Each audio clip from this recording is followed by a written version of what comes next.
Good morning. Good morning. Hello, how are you? It's such a pleasure to be here. My name is Mike Lee. I'm from New York City. I have an innovation firm that works exclusively with mission-driven food companies, and our mission is to really help the industry build a future of food that's better for people and planet. What I want to do today is talk to you today about the future of the consumer, and also provide a blueprint that I could suggest for the supply chain, the people that produce the food, to take us into the next century of food, to not only survive, but to thrive. To do that, I want to talk about the past first. Now, in the 1950s and the 60s, there was a revolution that sparked. It was a revolution that was really all about how do we produce more food. This was the Green Revolution. And it worked wildly, it was wildly successful. It worked really well. Crop yields increased 100, 200, 300%. We staved off hunger for so many people across the world, and by all measures, it worked really, really well. One of the reasons why it worked really well is because we sort of consolidated. 75% of the world's food comes from just 12 plants and 5 animal species. What happened was we exchanged sort of the natural biodiversity of all the different flora and fauna that we have in exchange for a highly concentrated system that was supported by heavy inputs to have productivity and yield above so many different things.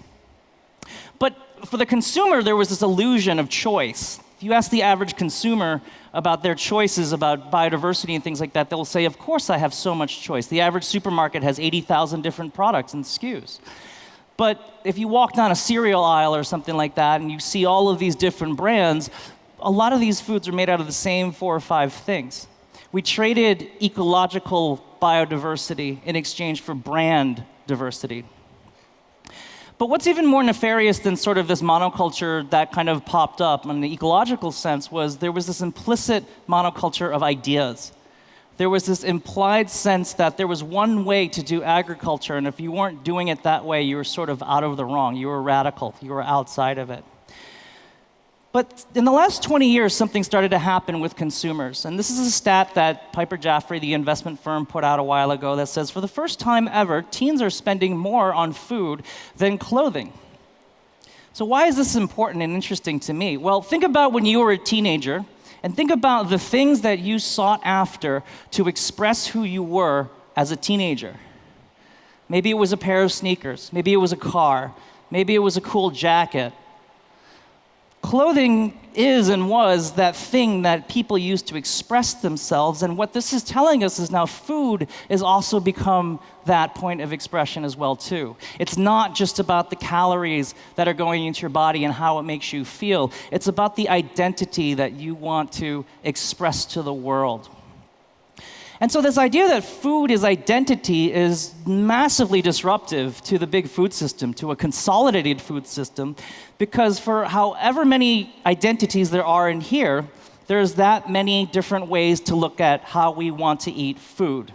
The problem is our consolidated industry has not been able to service each one of you as individuals, so we look at you as one giant lump or 2 giant lumps of people.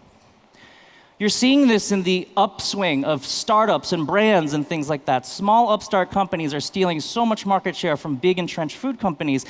This is just a massive rise in the number of brands that has been created. And a lot of these brands are going after smaller and smaller niches because they can point to smaller tribes, food tribes, that have unique ways of looking at food and service them really powerfully.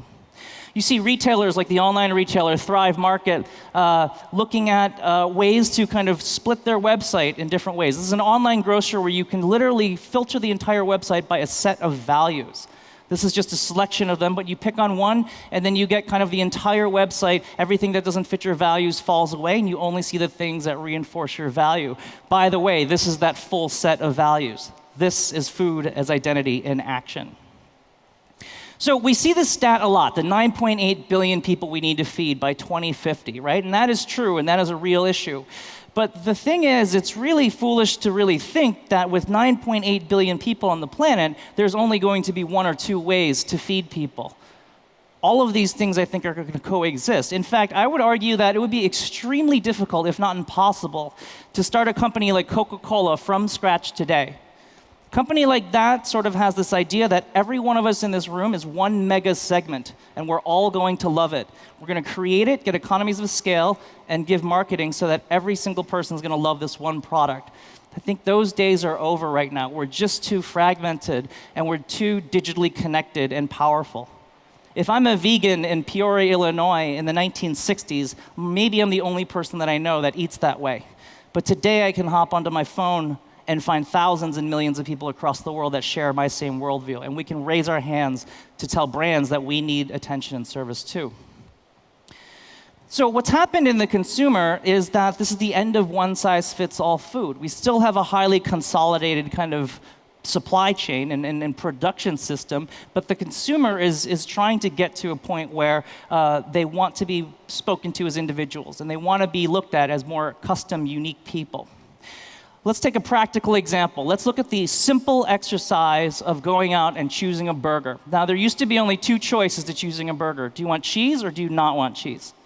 This is a small slice of what it looks like today. Okay, so the meat. The meat can come from a cow. That's great. That's always going to be there.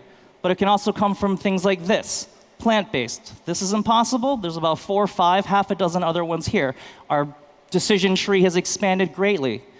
Give it another 4 or 5 years, and now we've got lab-grown meat coming online. No idea where that's going to go, but it's going to be a choice, and it's probably going to coexist with a lot of the others.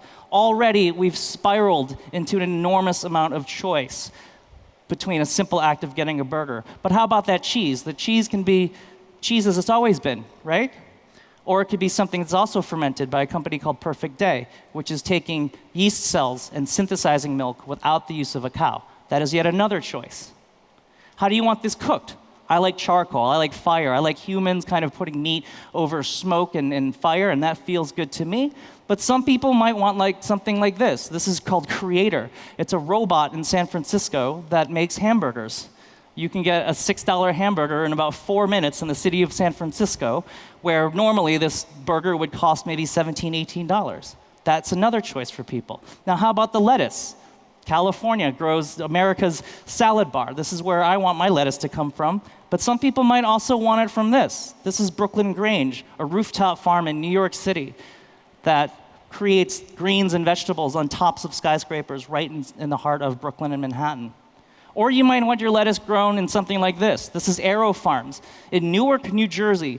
If you've ever been to Newark, New Jersey, it's not the first place you think of when you think of verdant, fertile farmland. However, they've taken over indoor warehouses and created this aeroponic system where they've halved the throughput time of the time it takes to grow a head of lettuce. This is also a choice. This is a small slice of all of the different decisions that are out there today and are going to continue to grow in the simple act of trying to choose a hamburger. Now, I'm not here to tell you that any one of these is going to dominate the other. I'm here to tell you that all of these are going to be in existence. 9.8 billion people by 2050. There's room for all of these innovations, and we all need to start thinking about how do we kind of find those tribes that we're going after. And even though there's a spiraling kind of increase in the ways to kind of get the kind of food we want, as you just saw, our research and our time spent with consumers, time and time again, centers around sort of 3 distinct values. And while people may have different ways of meeting those values, the values seem to cluster around the same different things. And I want to talk about one really quickly, and then the last 2, which is the big focus of what I want to talk about today. The first is health. And by the way, all of these should not be new to you, but the difference is that the consumer of the 21st century is going to demand that they have all 3 of these at the same time. We're pretty good sometimes at getting things that are one of these things, but to get all 3 of these is what the discerning consumer of the future is really going to demand. Health. So we generally know that, 88% of consumers, they desire healthy foods. We all want to be that person that desires it. Whether or not we follow up on it is another story, but we know that people are starting to look at food not just as empty calories, but as ways to kind of fortify their bodies and give functional needs. These food tribes that I talk about range from things that are very serious to autoimmune diseases, to cancer, all the way to for lifestyle things like paleo and keto and things like that. Again, this is what it looks like when the food industry kind of fragments itself and starts to identify by all these different health food tribes. 6 in 10 eaters, they want snacks that deliver health benefits beyond nutrition. So things that can help mental acuity, reduce inflammation, give awareness, give alertness, things like that. And this idea that food is medicine is really coming into us in a big way, especially as people are starting to get very jaded by the pharmaceutical industries. We're looking at food as that thing to keep us healthy, not just medicine. And this market has teeth. About $247 billion worth of functional foods were sold in about 2018, and that number continues to grow as people look, again, as food is medicine. So that's a quick touch on that one, but I want to spend the most time on the last two here, and they're sustainability and experience. And I would argue that these two themes have been together, sustainability being sustainability, experience being everything from the way food literally tastes to the way that I've discovered the food, the places that I'm eating it, the story that you're telling about food. That's what experience is. And my thesis here is that these two things have not been linked close enough into the future. How many of you know what sustainability tastes like? Think about that for a second. So let's talk about sustainability. Okay, again, you look at the data and you find data that says, yes, people are willing to pay more for sustainable goods. They want to support sustainability. 66% of all consumers worldwide support it. Millennials, slightly higher, 73%. That's all fine and good. You're hard-pressed to find someone who will tell you to your face that they hate the planet and they want it to go away, right? We all want to support this. Companies see this and they're following suit. General Mills, they call this audacious shot to regenerate about 1 million acres of farmland by the year 2030. And Danone led an effort recently around biodiversity, creating a coalition called the One Planet Business for Biodiversity Coalition with 19 member companies representing about $500 million in annual revenue. And it's all centered around regenerative ag and increasing biodiversity in their product lines. So you would think our problems are solved. But when you ask people in Europe and America and in other places, what drives your food decisions?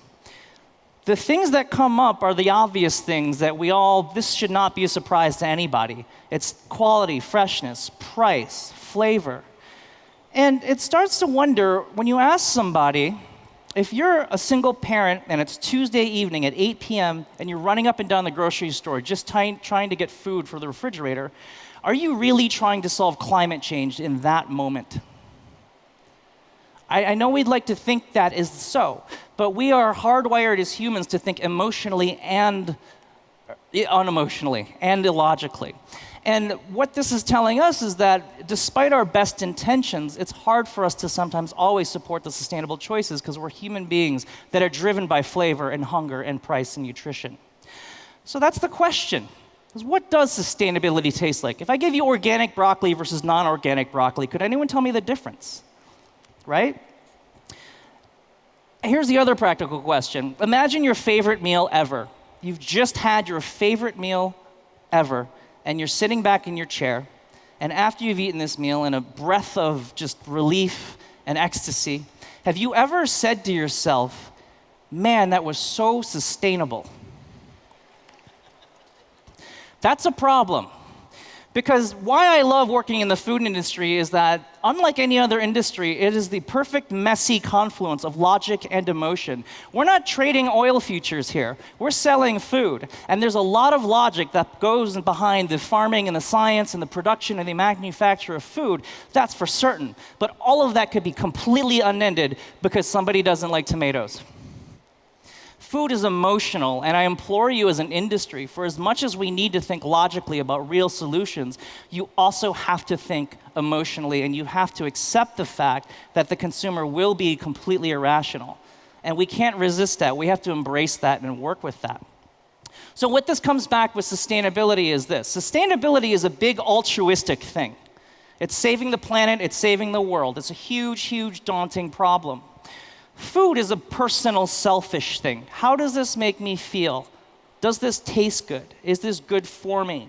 Can I afford this? There's a selfish end of food, there's an altruistic end of food. We need to join the two.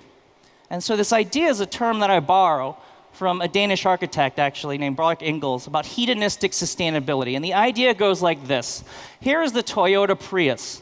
It's great, It doesn't use fossil fuels. It's electric. It's going to save the planet. Raise your hand if you want a Toyota Prius. Okay. Raise your hand if you want a Tesla. Right. So Tesla's whole principle is, this is a sexy car. It's fast. It's awesome. You want this. I know you want this. And by the way, it's really sustainable. Take this back to food. We've had veggie burgers for a very long time. The problem was they looked like this. This was the Toyota Prius of veggie burgers. Would you rather have this, or would you rather have a burger that bleeds made out of plants? And I know there's all these other separate issues around processing and things like that, but the general pitch of how they're looking at the world is to say, you can support the planet and be altruistic, but also be selfish as well, too. That's okay. And that's a mentality we need to learn a little bit more from if we want to scale the sustainable food movement beyond the walls of the people that are here. We don't need to sell the people in this room. We need to sell people that have no idea that this conference is even happening. And that's how we scale sustainability. How do we move to a point where today we market food like this? We say, hey, this thing is delicious and also sustainable. How do we transition to that to say, hey, this is delicious because it's sustainable? We have not yet linked together the cause and effect of sustainable regenerative agriculture to selfish needs like flavor, nutrition, so on and so forth. And we need to get there. Because what happened also, too, is back in those days of big food exploding, the value add for the food was in the marketing campaign. It was the Tony the Tiger. It was the cereal campaign that came on. That's kind of how the value added, because the truth was the food was really denuded of any real kind of value. And what happened recently, or the last 20, 30 years, is the importance of transparency has risen up. 73% of consumers all worldwide want more transparency in their food. China, places like that, it's a little bit higher.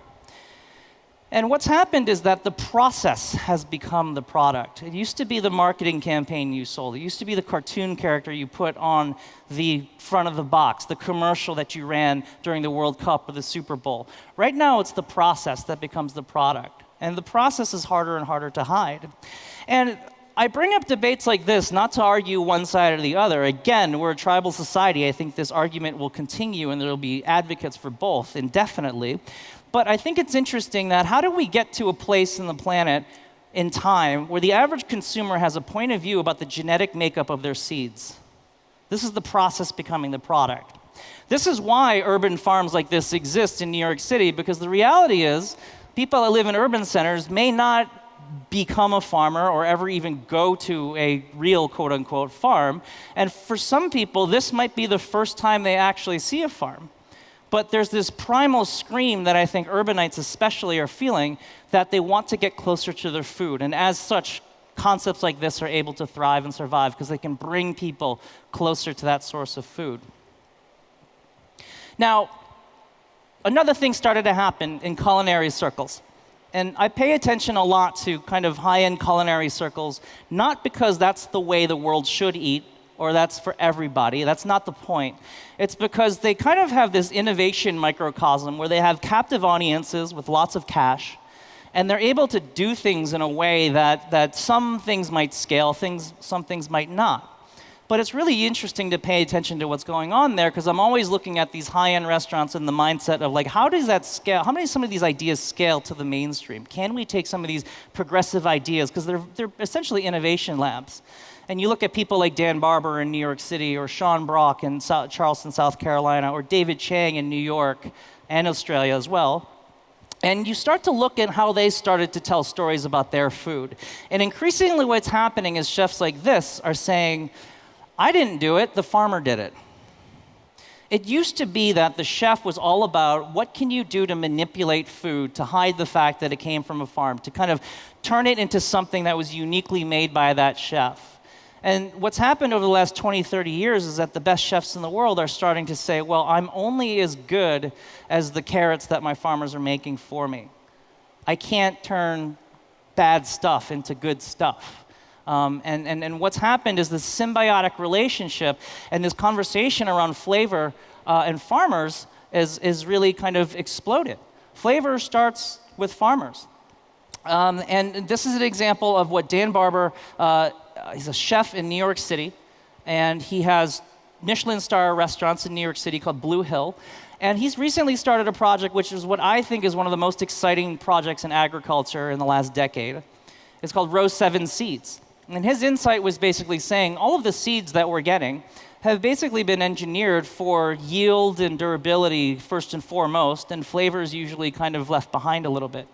His idea was to say, how do we crossbreed seeds for flavor first? What would happen if a chef was a crossbreeding seeds? How would we design these things to be more delicious than anything else? And he's just out of the gate, but one of his first products is called the kogi nut squash.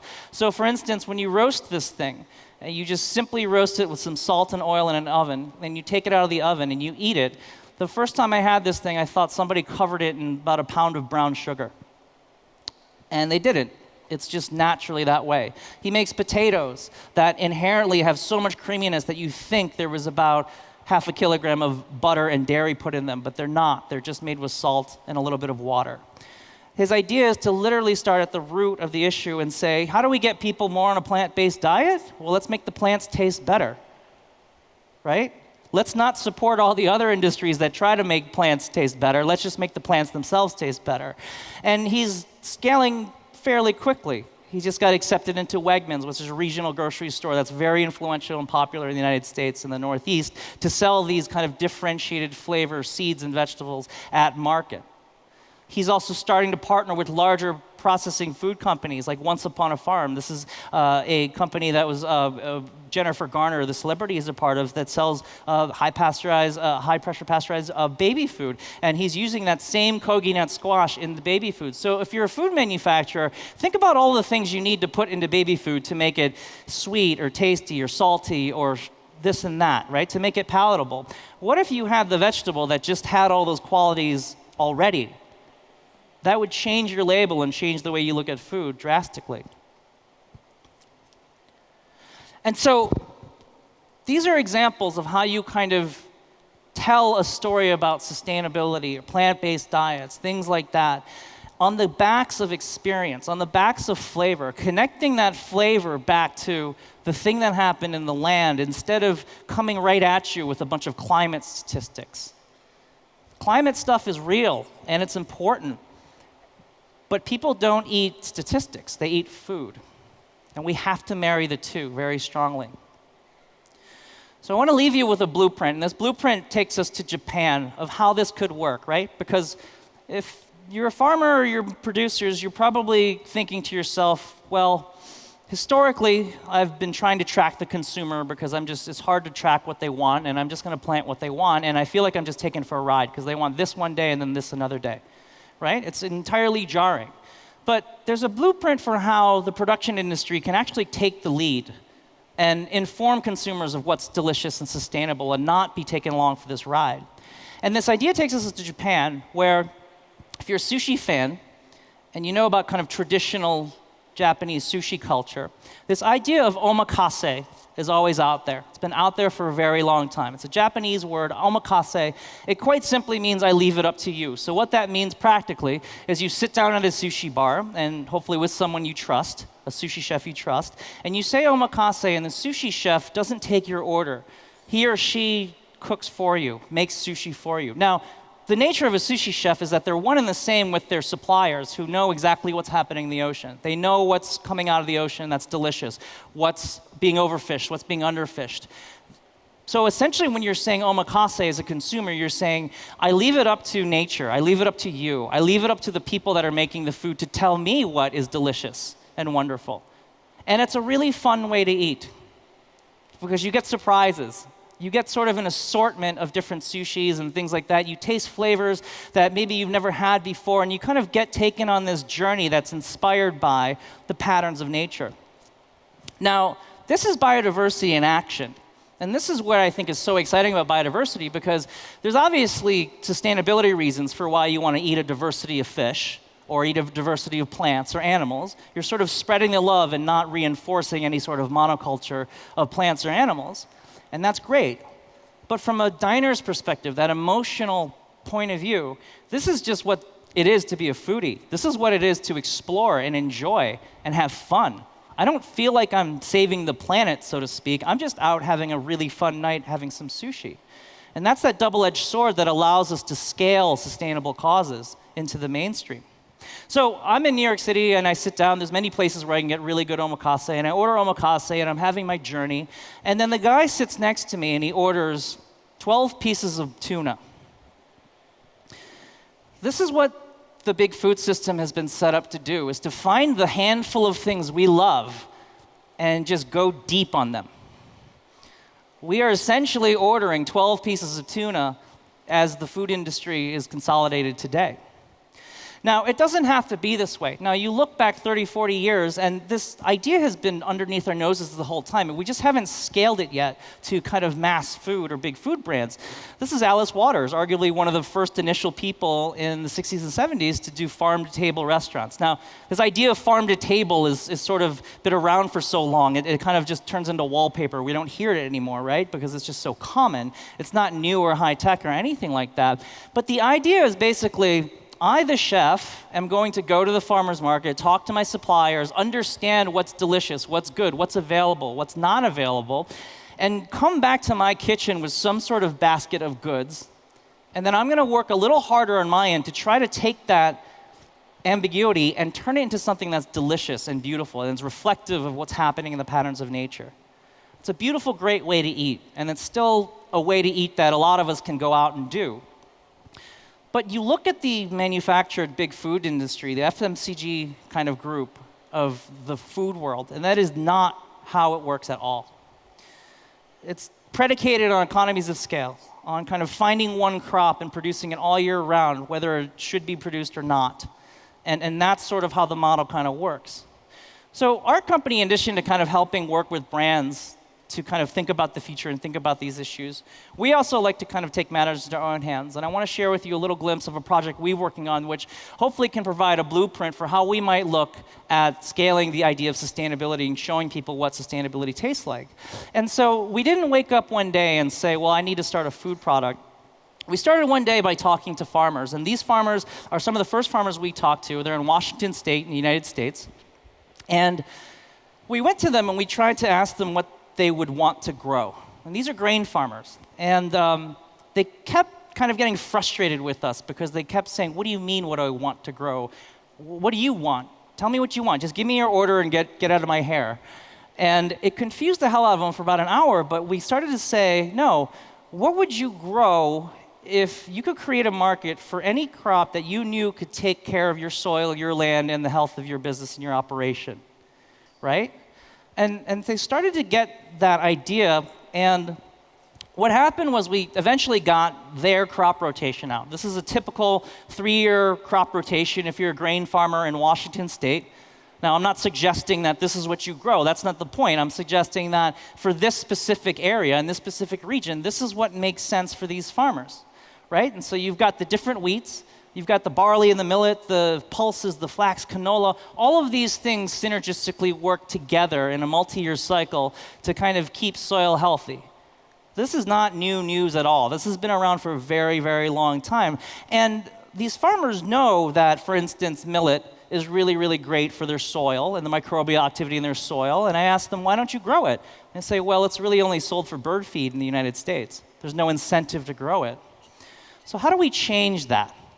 How do we get away from this model where brands are only asking for their year one winter wheat and their spring wheat, and the rest of it can just disappear, right? Because every farmer knows what to do to take care of soil and the planet. It's just a matter of, are they incentivized to do it by the marketplace? And that's the problem we started to change. So we saw this wheat rotation as their blueprint for how to take care of soil in that region. And we started to say, well, this is actually a pantry of ingredients that us as chefs, in that farm-to-table way, only in a different context for CPG, can start to look at how do we take as many of these products in this rotation that are all uniquely linked in this synergistic way and incentivize all of them to be grown, not just one of them to be grown. We ended up on crackers. Why crackers? Well, crackers is about a $4.5 billion industry in the United States that hasn't been innovated in a long time. It's a product that's simple and easy to understand. I don't need to explain to anybody what a cracker is. We know there's demand, and why that's important is because we don't have to have so much friction. We want to try to scale this up. And it also works on a multitude of different grains like this. Try making a croissant out of pure millet. It's really hard. But you can take all of this stuff, and the cracker is almost like a meatball of the baked goods industry because you can put all these things in there.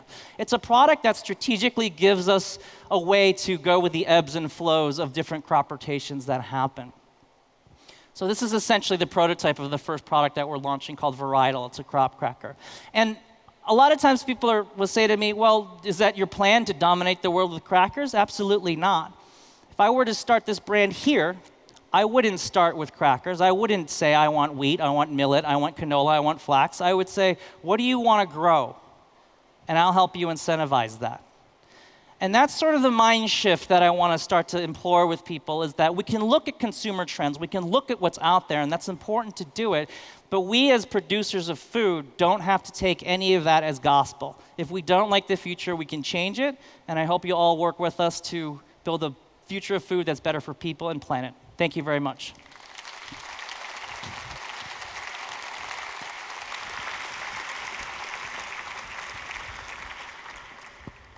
Mike Lee, can I just say, Mike, you are an exceptional communicator. Thank you. Wasn't that fantastic?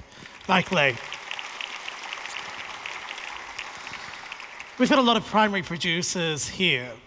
So if there was one take-home message that you would love them to spread, what would it be? The one take-home message, I think, is to start thinking about how to scale systems, not ingredients. We frequently want to go to that conference that says the future of the food is X ingredient.